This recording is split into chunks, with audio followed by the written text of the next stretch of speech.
last session, of course not last session, session 3. This is on automation and technology, and it will be chaired by Professor Dr. Rajiv De, Yadavpur University, Kolkata. I request Professor Rajiv De to take the seat, and also the presenter, Mr. Sanjay Gotakurata from IBM, and Ms. Riti Chatterjee, MD Plimal Research, Mr. Bivor Sharma, he is the director of Anand Courts, and there are two overseas presentation. One is from Finland, Tiamo Hemi Metso, and also Mr. Sujit Sengupta. He is there in Canada at the moment. He was in California day before when I spoke to him last, and he will also connect from there overseas. First we will have this 3 presentation, thereafter we will do connect there.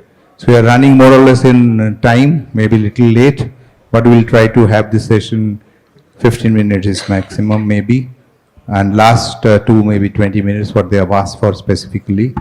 And if Tiomo is not able to connect, then we will also take the Sujit Sengupta's first. Now may I request Mr. Professor Rajiv De to kindly come. Oh, yeah, please check. In the meantime, I think like presenters, Mr. Sanjay Gotakurata, I think the people have already loaded in the console. These things are loaded. Fine. Mr. Sanjay Gotakurata. Yeah, Sanjay is there. And Madam Riti Chatterjee, I think she was here. Madam Riti Chatterjee. Bivor Sharma. Yeah, please come. And today we have, happy to have Bivor and his father also. He was there in the panel discussion. Yeah, Mr. Vinod Sharma. So nice to have both of you here. They are really the innovator, yes. And Rajiv Maheshwari is also around, their partner somewhere I've seen. Riti Chatterjee, madam I saw. Yeah. Okay. Please come. Madam I met when I was there in the chairman of manufacturing committee of BCCI, and I was happy to recognize her about her effort and what a beautiful thing she's done. She's a lady entrepreneur from her state and doing a pretty good job. And Timo Hami, he will connect from Finland, and Sujit Sengupta,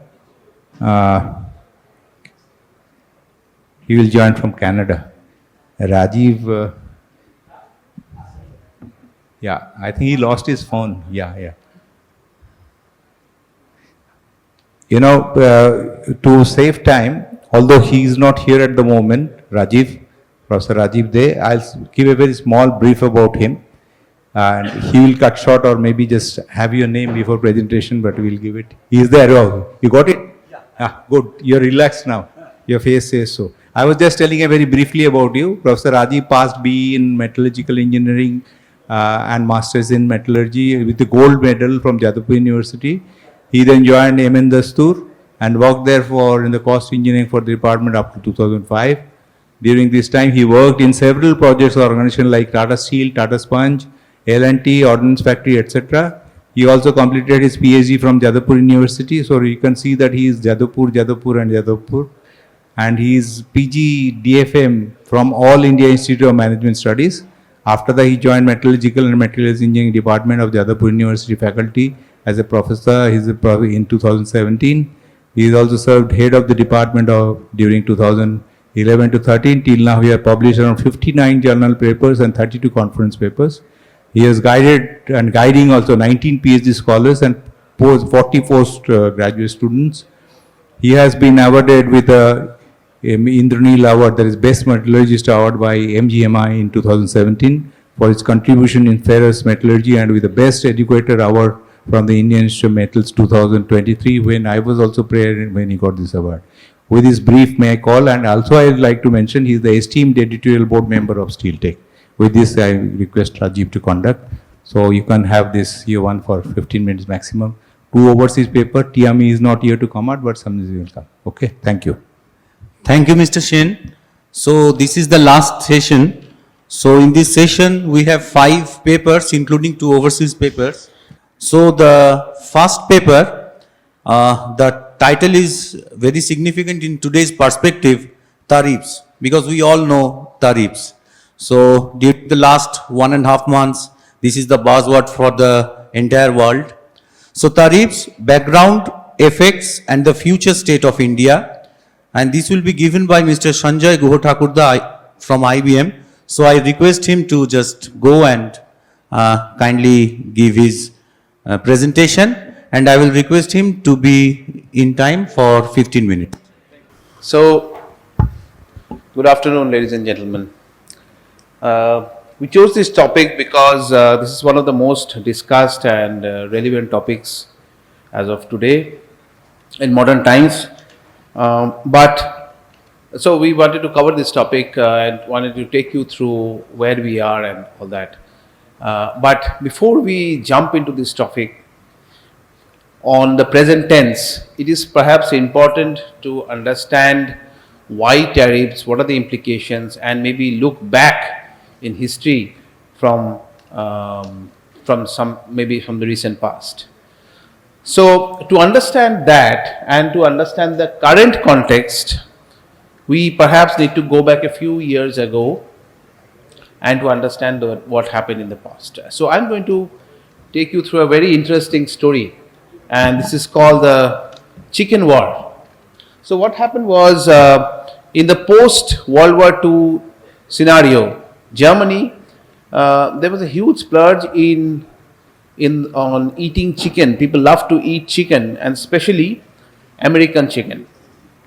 And there was a huge amount of chicken import from US, and Americans loved it, and it gave them huge revenue. And at that point of time, it was in the tune of $50 million, equivalent to $50 billion as of today. This, of course, disturbed the local market in Germany, and Germany did not take it up very well. And as a result, they imposed something known as tariff. So because of the tariff that they imposed at that point of time, the 5-pound chicken, which was costing 1.66 USD, cost over 2 USD at that point of time. And it was great business for US in the 40s. Now, because of the tariff, of course, the result was exports went down. This did not go down very well with the Americans again. So in retaliation, the Americans started a tariff war. So they began to tax the import of trucks and vans from Germany and Europe. As you can see, it's around 25%.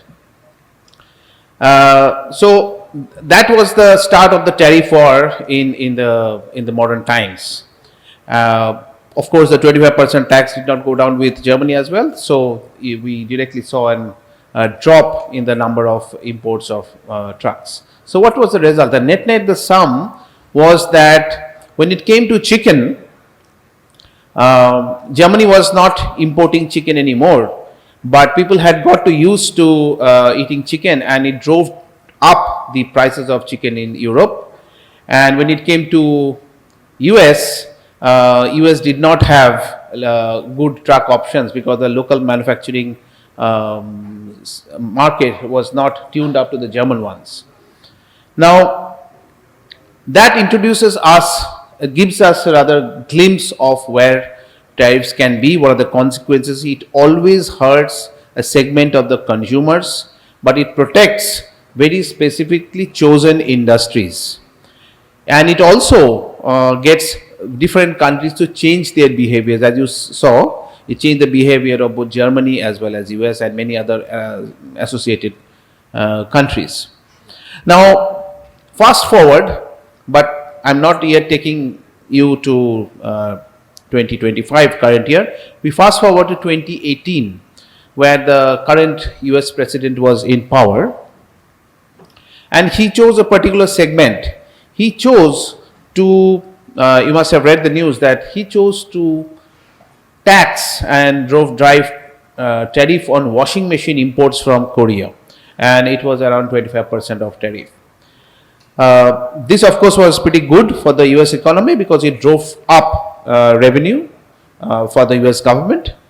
But definitely in the market, how did the market react to it?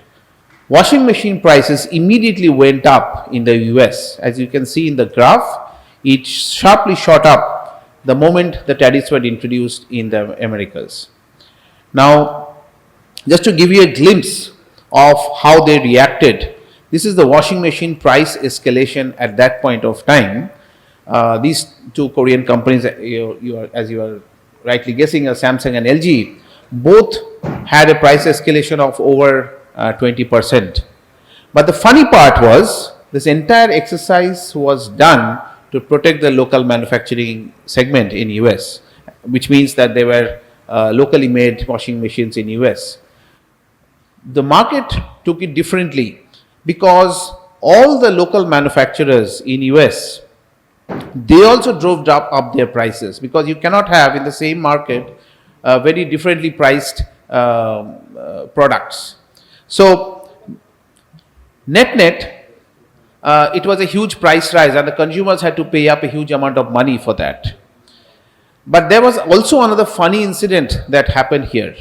While the prices of washing machines went up, another segment which was not directly taxed, which is the dryers. When you buy a washing machine, you also buy a dryer.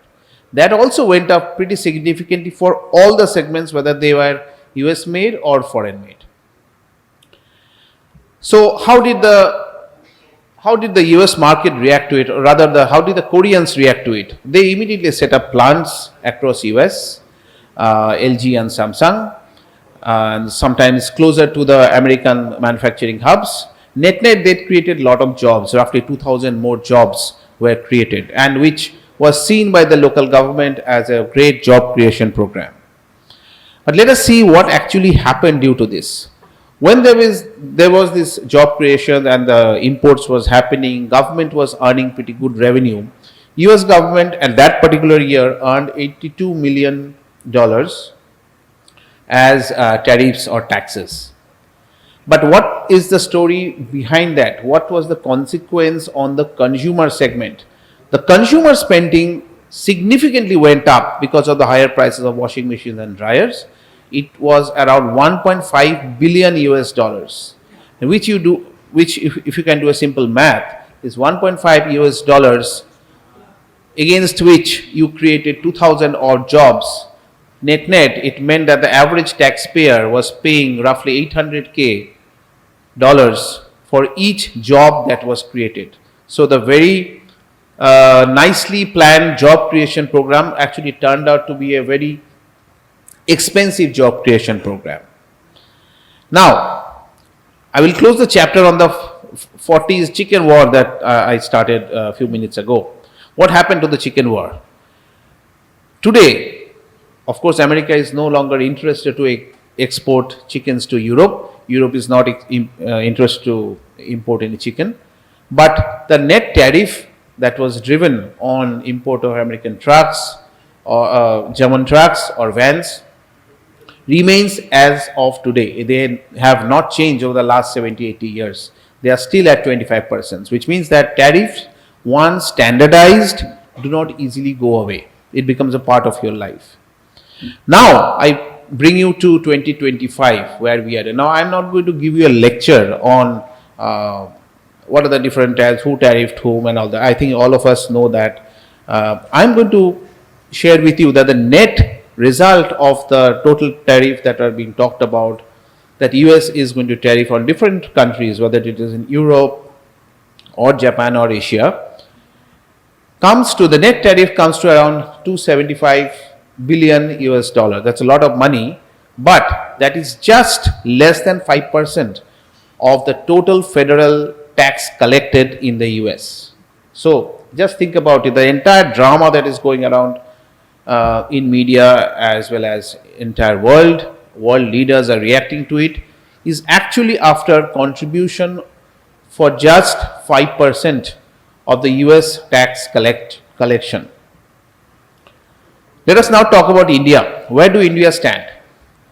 As of last year, India's GDP, as you know, is slightly above $3 trillion, and as of last year, India exports around 85 billion US dollars worth of goods, to America. And the breakup I have shown is primarily in medical equipment and in the pharma sector, diamonds, jewelry, etc. Manufacturing and steel and metals comes to a very, very small number, less than $1 billion. But net, this 85 billion US dollars that India exports is just 2.2% of our GDP. Where does it stand compared to the other Asian countries? I'm not going to cover the entire world, but if you look at our neighbors and the South Asian market, if you see Vietnam and Taiwan are significantly dependent on US exports, roughly 20 to 25%. Whereas India is very much better placed that only 2.2% of our GDP is dependent on these US exports. So tax, less tax, more tax, yes, there is impact, but it's not a huge tax, huge impact. So what are these tariffs or taxes that we are talking of? Again, in the South Asia market, India, as you know, right now, officially, we are still at 26%, as that's a discussion. But if you look around us, I'm not going to discuss about China because it is in a different zone ball game altogether. But the other countries, Japan, Vietnam, Taiwan, etc., are very much more dependent on, first of all, their exports volumes are more dependent on US, and the tariff rate also is pretty high compared to us. Now, that gives us a different picture that we are actually not badly doing. We are actually better off compared to the other surrounding countries and states. So let's look at, in this entire drama and entire picture, is there a silver lining that India can look into? Yeah. First of all, if you understood this entire scenario, China, Japan, European Union, they're heavily taxed, and also the Asian countries.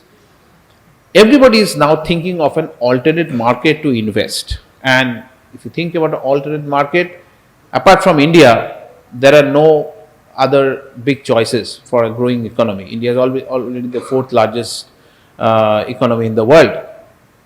Mexico is no longer an option. Going to Vietnam is no longer an option because they are heavily reeling under the pressure of the US.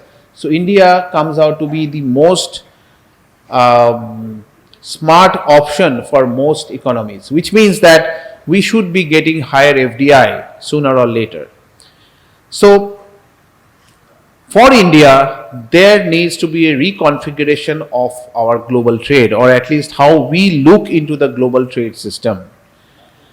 I also think that this should be a disinflationary move for India. For example, because of the other point that we discussed a little while ago, India should attract higher FDI. India also, let us not always talk about the exports. India itself is significantly growing. We have a very large and attractive domestic market. So there's an easy option of getting cheaper foreign goods and very high quality goods right now. But at the same time, there are certain actions that we need to take. And these actions are, first, all these actions and the media news about tax, higher tariffs, etc., is not going to stay for all. This is not a long-term solution for US, as you see. US is very much dependent on imports. That is not going to go away very soon. So a recalibration and renegotiation of all these tariffs is going to happen. If you saw the news yesterday, Trump has already indicated that they are going to lower taxes for China in the range of 50%. But what is there for India? We should negotiate a very early deal because time is running out, just as my clock, as well as for India, the time is running out. Every country is out there to renegotiate a deal. J.D. Vance was here in India a few days ago for 4 days, and if I believe, if the news is right, we are going in for a very smart, cheap, smart deal with the US. That is absolutely required. But it doesn't stop with the US. This is a time for us to reach out to other Asian partners like ASEAN, even China, renegotiate and have a complete different balance with China, look into these relationships. It is also an opportunity maybe for the first time in the last 30-40 years, to look into our own tariff structure. By the way, it is one of the highest in the world. This is perhaps a time to look at our own tariff structure so that we can import things very easily, and India becomes a much more freer market. This is a chance to bring more manufacturing hubs to India, thus positioning India to be actually a smart corridor for people to manufacture here and to enter the US market with a much lower tariff, because India is negotiating a very low tariff structure. That in 5 minutes is my story. I leave you with some thoughts. Happy to take your questions after in the tea session. Thank you.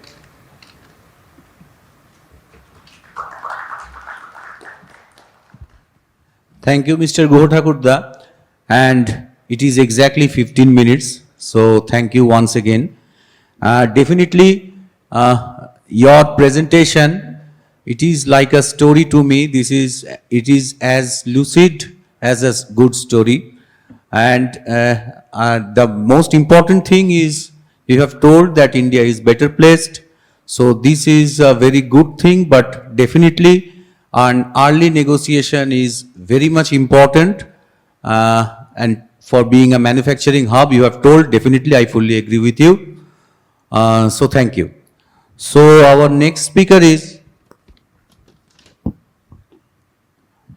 Ms. Riti Chatterjee. He will talk about industrialization of IoT case studies and the case studies. So, first of all, a very big thanks to Steel Tech, to Pritista and Jayantada and everyone who gave me an opportunity to present from the other side. From the morning we have listened to facts and figures and corporate planning, and this is completely different from the execution side. So I will start with a few videos, and then we'll delve down into what we have gone through over the past, let's say almost 6 months to 8 months, our experience, and we'll like to share that with you as a part of the industrialization of IoT, what it meant on the field. So this is a particular solution that we delivered for Durgapur steel plant.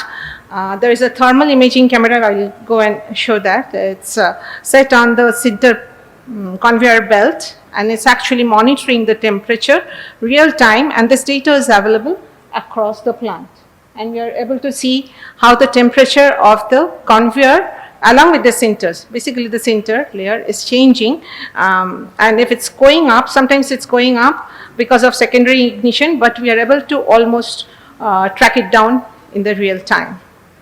Let me go to the next one.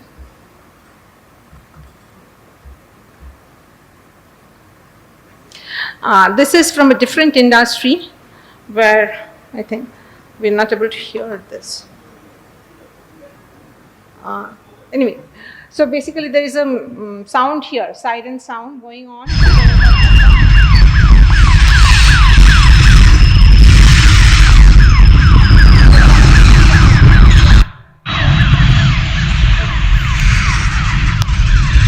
Yeah, so this is a completely unmanned system in which a train entering a platform is being detected in an off-take, because you typically do not have a good signaling system, and it's always a very big risk for any passerby or any laborer who is working.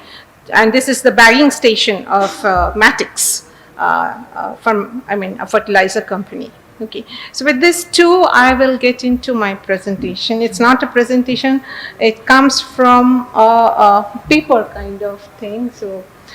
So basically what I want to cover is some of the excerpts from the case studies that we have done. And so these are the, so one thing that we did was building an AQI or air quality system that could monitor the continuously ambient air quality monitoring system that we could do for railways. So, and in that we are looking at, we built the device right from the scratch. So got all the sensors and they are communicating to a microcontroller, and from the microcontroller we are sending the data over Wi-Fi, very simple design, and showing it on the TV. The TV is again, the learning here was majorly from the ergonomics point of view and also from the so from the environment point of view, we had a lot of learning here. We had to mount the box at the proper position to get the free flow of air and ensure that there was not too much of dust or not too much of thing, a fairly representative situation, so which is very important characteristic of any CA/QMS device. And then ergonomics, how do we maintain it, right? It should be possible to maintain the device. It should be possible to maintain also the TV. TV part, the main problem was the usage point of view. There was no one to actually go to that particular screen or open that particular web portal, no one there. So it should automatically boot up and show that, right? So that was one more thing. And of course, the solution economics. This was the biggest challenge, and we all IoT companies, we face this challenge. The money available to do a solution is very low, right? So we had to manage in a lot of constraint, and that actually created a lot of innovation that we needed. So this is the first case study that was pretty comparatively simpler. We ran into the next one. Okay, so while that was going on, we already started on another thing. This is the center conveyor thing where we have the small camera, very small camera, thermal camera. So if you really look at it, cameras from FLIR and of an industrial nature, right, that gets deployed, they cost lakhs of rupees, right? So they cost, 15 lakhs plus, or maybe 12 lakhs plus, can go up to 32 lakhs, right? But here we were constrained with a budget of only 3 lakhs available, and within that we had to make this. This particular camera is a very small camera. It's a Melexis thermal camera, and we found that the data that it was capturing, conveyor belt of 1.2 meter per second, running at a speed of 1.2 meter per second, width 1.2 meter, and the data that it was capturing was enough for us to use as a good detection mechanism of conveyor temperature going high. So economics played a very important role. But then if you look at the picture, you can see here, right, the amount of dust that is there. And to build a solution in that environment where there is a lot of iron dust and put something electronic there was a challenge. We looked for materials. And moreover, hanging that up also here, right? So that means when we put the thing up there, we cannot unmount it. We do not have the opportunity to do a correction. So we have to be first time right? So that was a big challenge. And then, so we tried to solve the problem of dust using silicone, and we also tried to keep it cool. This is the internals of it. If you see the inside this part, in the front is the camera. Inside this part, we used NVIDIA GPU, and we had the distribution of the current happening here, and we used optical fiber communication in the plant for this particular thing, the fiber optic plant. After a few months, we ran into this problem. Dust had seeped in, and we found the culprit. The culprit was the small fan that we had kept there to be able to act as an exhaust fan, the IoT fan. It actually sucked in more than it could repel the iron dust. Why? Because there is a lot of draft of the air which carries a lot of iron dust, and to drive that out we need more power, and that was not available in our IoT box, right?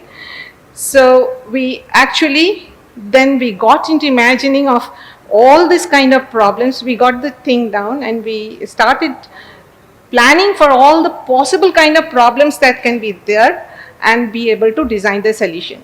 The other thing was, Jetson Nano was very new to us because it's a new only, right? NVIDIA GPU, that's a new system to deploy in industry. right?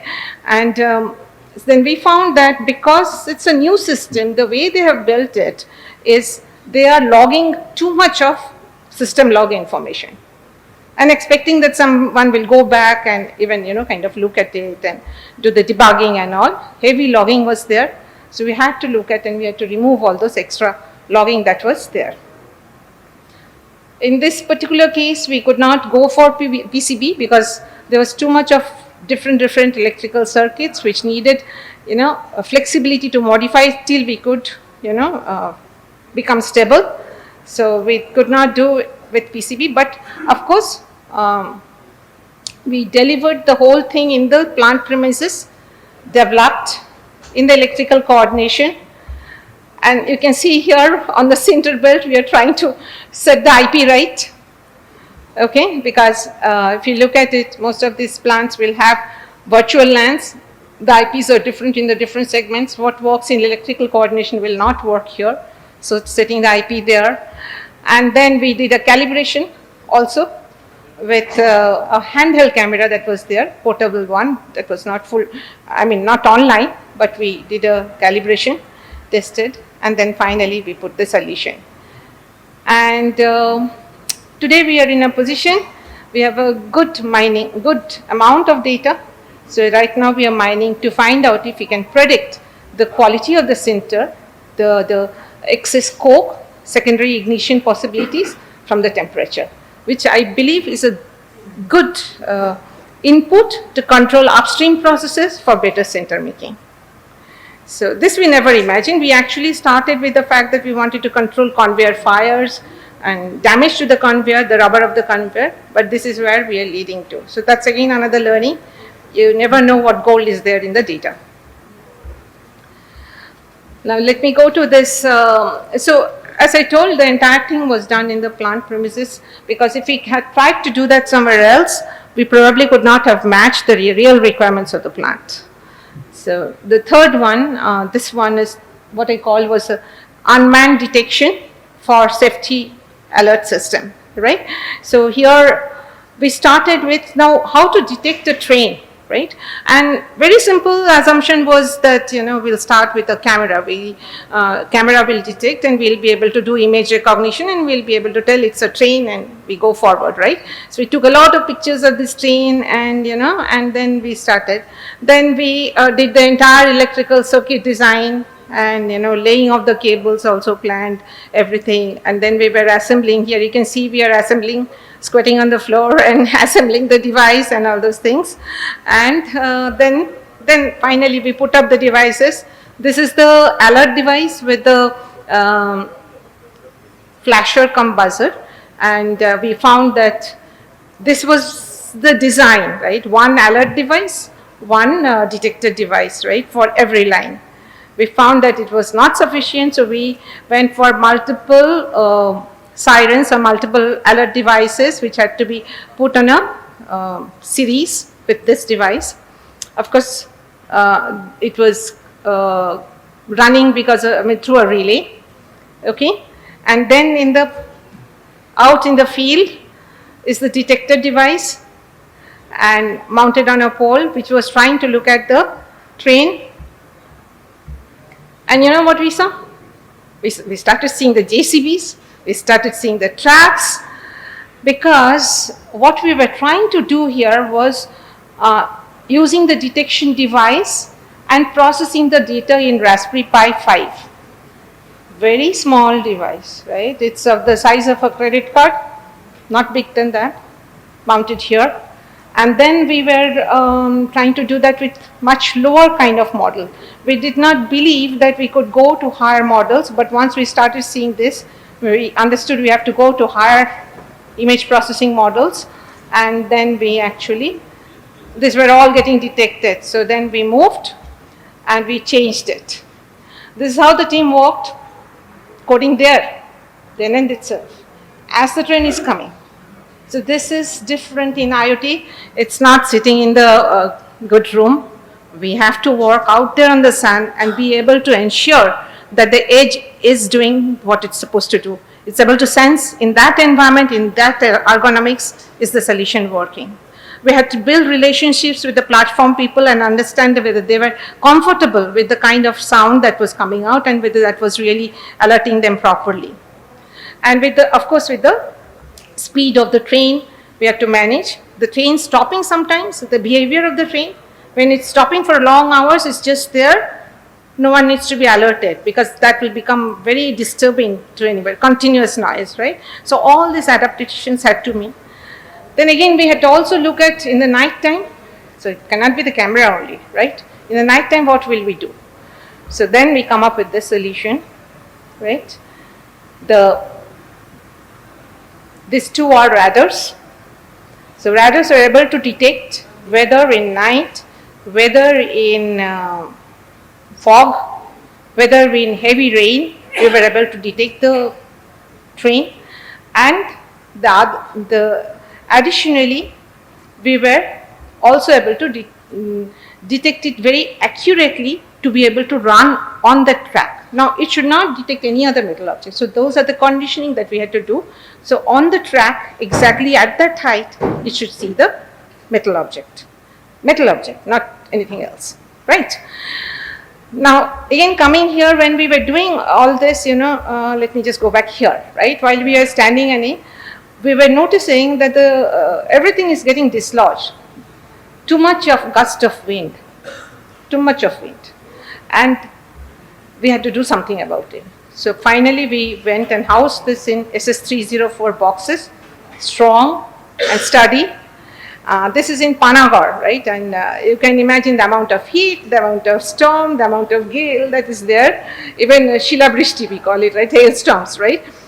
It's devastating. So now it's standing there, firm and running and doing. We had to have a mechanism of remote monitoring continuously. So we used this. This was using MQTT. By the way, if you see, this is in the field, right? And the platform is around 200 meters off from there, 200 plus, you can say up to 900 meters off. So how do we carry the signal? Erect cables, not desirable. We went for M2M SIMs, machine-to-machine SIMs here, so that we could communicate continuously at a relatively low cost. M2M SIMs give you the capability to do this at a low cost, right? You can do, and they charge 150 MB of data, they charge 35 rupees per month, as low as that, right? So we went for that M2M SIM, and M2M SIMs will work in any kind of Wi-Fi wireless environment, I mean GSM environment, 2G, 3G, 4G, 5G, it will work in all. So that's the specialty of M2M. So this is what, and of course these are the flashers. So the flashers ring, and you can see the platform way into it, all throughout the Ms. platform. Chatterjee, your 15 minutes is over.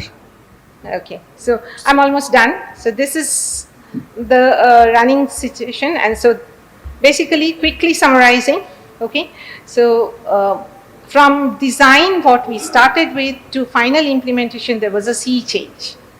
And what we imagined as use cases, out of those use cases, later we had to expand that with all the apparently non-use cases, but very, very important to code for the exception cases. And requires a lot of imagination and requires a lot of experience. And I hope, so Primule works mostly with students. We grow students' capability to be able to imagine industrial situations and innovate in it. They go through a lot of documentation videos, and they go to the field, they go to the site, and they learn a lot. So that's what we are looking forward to, suggestion of problems that people can definitely work on and solve with that. So this is what we address. Thank you. Thank you, Ms. Chatterjee. This is a very new thing to me actually, because I am not in this line, but I don't know how much effort you have given. So really, I can see the starting from signaling system of the train to center monitoring system to the alert device. So everywhere, how this information technology and this effort is being utilized. Really, this is a very appreciable thing. And how you are actually finding these small things, a small fan you have to find out the problems and do the solution. So this is really very much appreciable thing. So thank you. So the next speaker is Mr. Bibhor Sharma. Mr. Bibhor Sharma, he is director of Anand Coats, and he will be talking about enhancing coal and coke reactivity through additives. Hi, good afternoon everyone. So, first of all, my thanks to the Steel Tech team to giving us a platform to present our innovations. So, today we'll be speaking on additives for enhancing coal and coke reactivity. Now, we have very well understood in the previous sessions that blast furnace, DRI, other steel technologies where we have invested significant capex are here to stay. So, we have tried to design our additives on specific targeted application areas, which include the DRI or sponge iron kiln, PCI in blast furnace. So, DRI, the objective is to reduce the consumption of thermal coal per ton of DRI manufactured. PCI, the objective is to improve the combustibility of PCI in blast furnace. Nut coke, the objective is again to improve the reactivity of nut coke so that we can have an overall impact on the BF coke rate and the fuel rate. And towards the SAF and the ferroalloys, our objective is to use reactive anthracite, which has a potential to ultimately reduce the usage of high cost lamp coke in ferroalloys making. So we'll come straight to the innovations without wasting any much time. So our first innovation is related to DRI. So we did some lab tests to establish what is the carbon consumption in a DRI. This was done in a Salvage apparatus, which is a sort of a pilot scale apparatus for simulating the DRI trial conditions. So as we can see, the carbon consumption reduced from 165. Now this is not absolute per ton basis because the unit of measurement in Salvage apparatus is different. So the ore quantity is 560 grams something. Because of that, the carbon consumption is 165. It went down from 165 to 141 in the different trials, which is a reduction of around 14 to 15%. Now the data suggested that the results are very, very encouraging.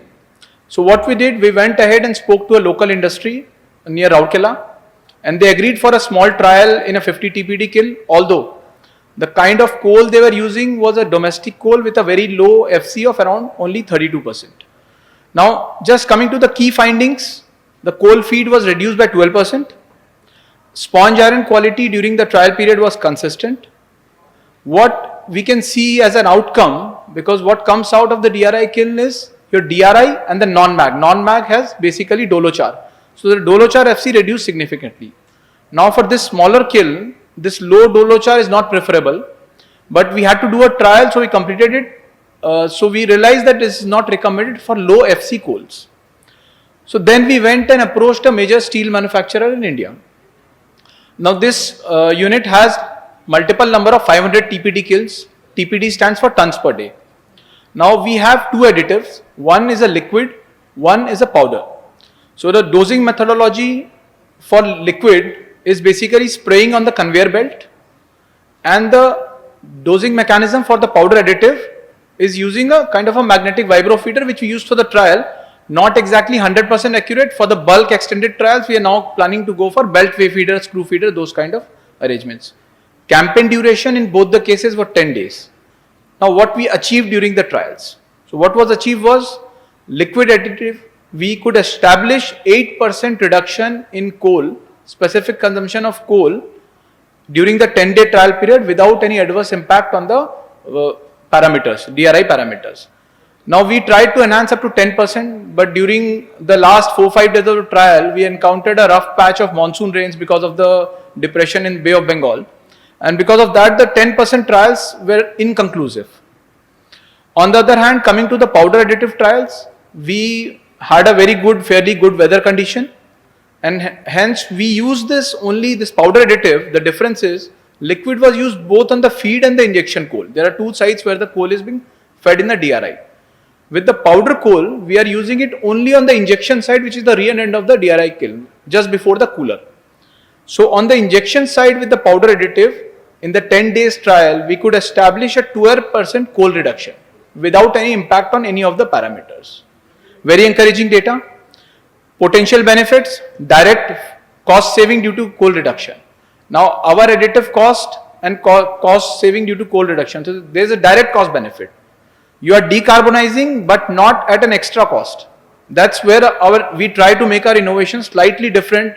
We give a lot of thought and R&D so that adoptability can be very, very fast. Because if industry has to decarbonize with extra cost, then there will be slight more decision making steps involved. But if they save cost and decarbonize, it's a win-win situation.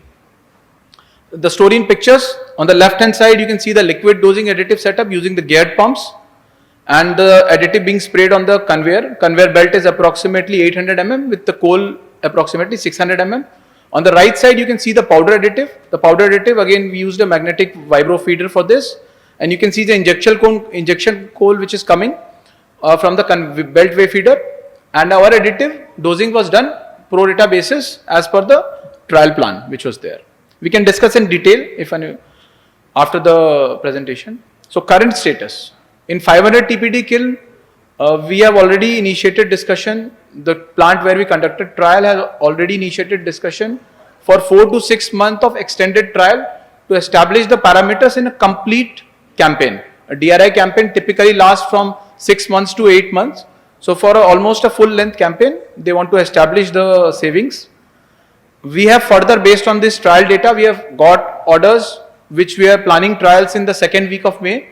In another steel producer from India, they are planning to do their trial in 350 ton per day kilns, 2 kilns, 7 days. So once we have these 2 trials, we will be ready to approach other industries also.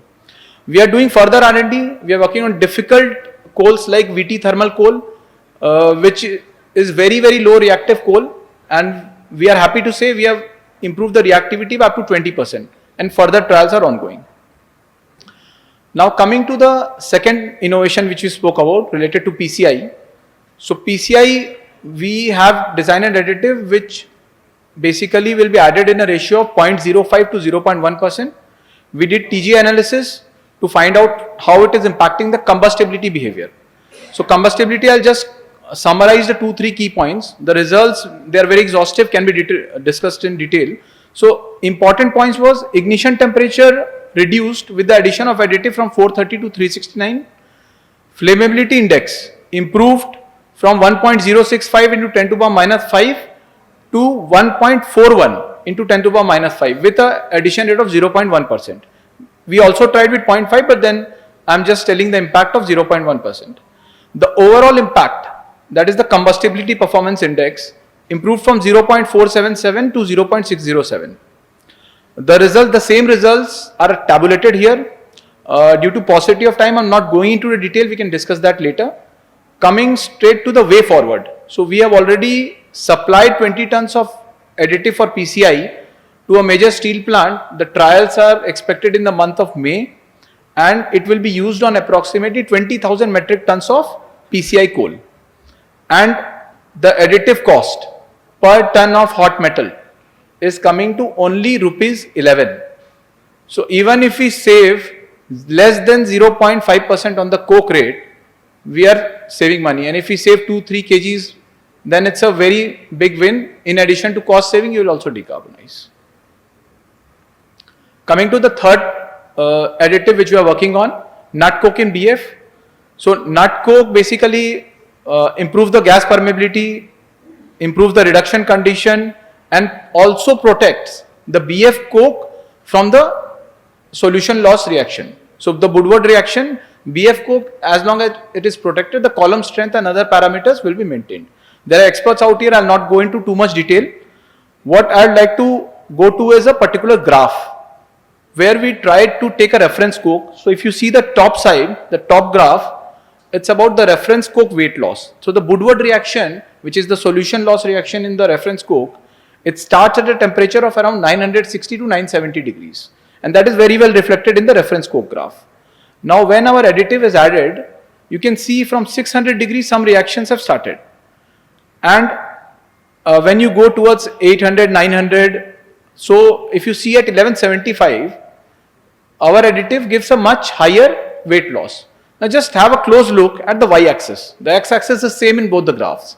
If you see the y-axis, in the first graph, it has a reference weight loss from 0 to 20% only. In the second, the y-axis, because the weight loss is significantly higher, we have to adjust the y-axis to 0 to 80. So we are seeing a typically more than 50% weight loss.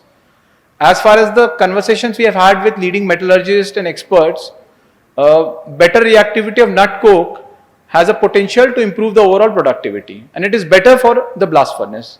So we are working towards that goal. The results, again the graph of CSR and CRI.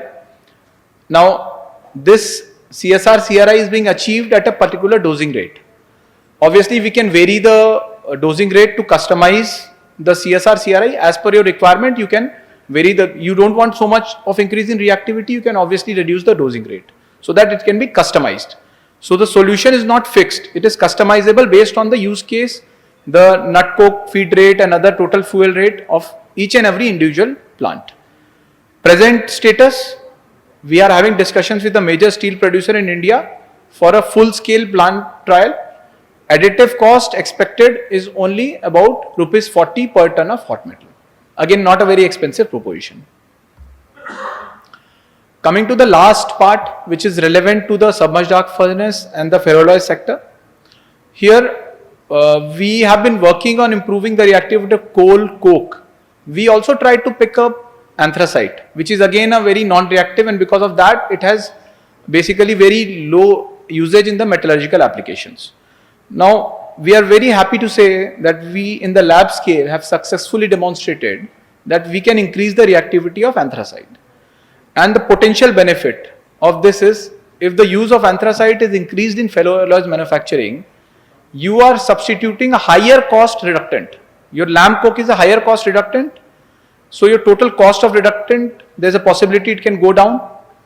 And if the reactivity of anthracite increases and the overall furnace reactivity increases, there is a potential possibility that the furnace productivity and overall energy consumption can go down.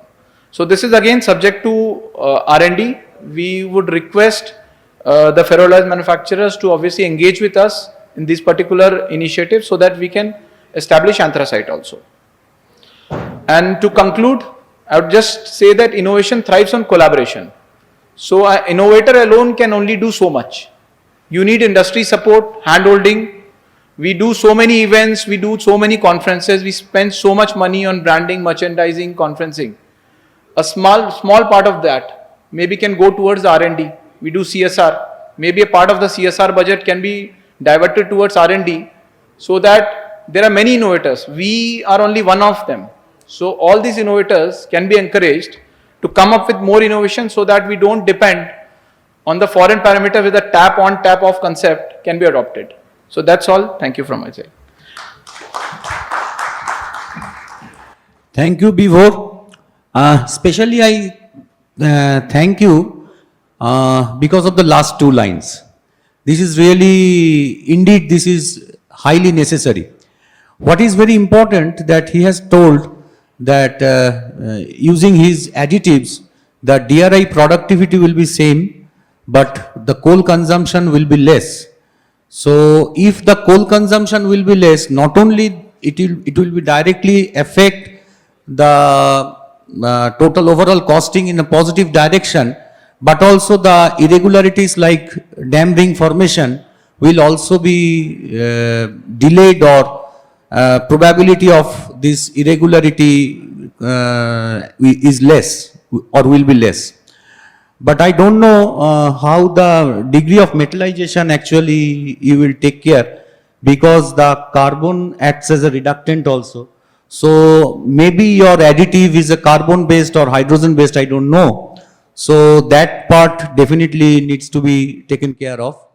Like you have talked about PCI also, and it will decrease the coke consumption. Again, the same thing as you have do the trial. So I am going with you. So definitely you have checked the degree of metallization, this part. So the other part is very, very encouraging. If it really, actually we can do that, so definitely we will go for a better sustainable future. Thank you. Hello, we can now connect to Finland. So, instead of, having the seat there, you can sit here so that you can enjoy. And thereafter, we'll one more. But before you go, I think you can finish, then we can felicitate that, Okay, you can have your seat there. Thank you very much for excellent presentation. And also, Rajiv, you may be here at the side to connect or to that do it.